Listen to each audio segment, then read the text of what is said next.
जय भीम. आज आपण बघू शूद्र वर्णांची उत्पत्ती. डॉक्टर बाबासाहेब आंबेडकरांनी हिंदू समाज व्यवस्थेतील शूद्र वर्णाची उत्पत्ती पारंपरिक धार्मिक कथांपेक्षा वेगळी आणि ऐतिहासिक मानसिक प्रक्रियेतून घडलेली आहे असे ठामपणे मांडले.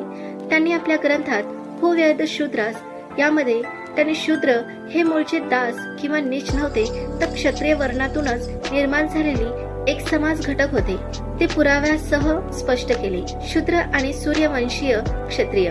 डॉक्टर बाबासाहेब आंबेडकरांच्या मते आर्य जमातीपैकी सूर्यवंशीय राजे हे क्षत्रिय होते. त्यांच्यातीलच एक गट पुढे शूद्र म्हणून ओळखला गेला. म्हणजेच शूद्र हे बाहेरून आलेले किंवा गुलाम नव्हते, तर सत्ताधारी वर्गातूनच निर्माण झालेले लोक होते. शूद्र वर्ण निर्मितीची सूत्रबद्ध प्रक्रिया. डॉक्टर आंबेडकरांनी शूद्र उत्पत्तीची 6 महत्वाची वैशिष्ट्ये सांगितली. नंबर 1, शूद्र हे आर्य समाजातीलच एक जमात होती.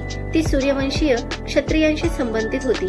नंबर 2, प्रारंभी समाज फक्त त्रैवर्णिक होता, म्हणजेच ब्राह्मण, क्षत्रिय आणि वैश्य. शूद्र हा स्वतंत्र वर्ण नव्हता.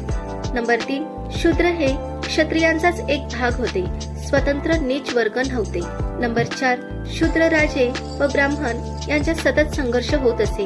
हा संघर्ष सत्ता आणि उत्पादन संबंधावर आधारित होता. नंबर 5, ब्राह्मणांनी उपनयनाचा अधिकार नाकारला. संघर्षाचा सूड म्हणून शूद्रांना धार्मिक शिक्षणापासून वंचित केले. नंबर 6, सामाजिक अधपतनातून चौथा वर्ण निर्माण झाला.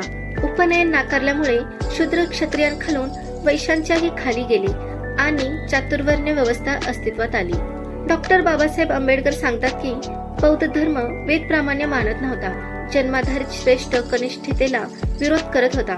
यामुळे गौतम बुद्ध यांच्या विचारांनी सामाजिक व राजकीय क्रांती घडवली. अनेक शूद्र पुन्हा सत्तास्थानी पोहोचले, समाजात प्रतिष्ठा मिळवू लागले. शूद्र हे जन्मतः गुलाम नव्हते, ते इतिहासातील पराभूत क्षत्रिय होते. ब्राह्मण सत्तेच्या संघर्षातून त्यांना सामाजिक दृष्ट्या खाली ढकलले गेले आणि यातूनच चातुर्वर्ण्य निर्माण झाला. जय भीम, जय संविधान.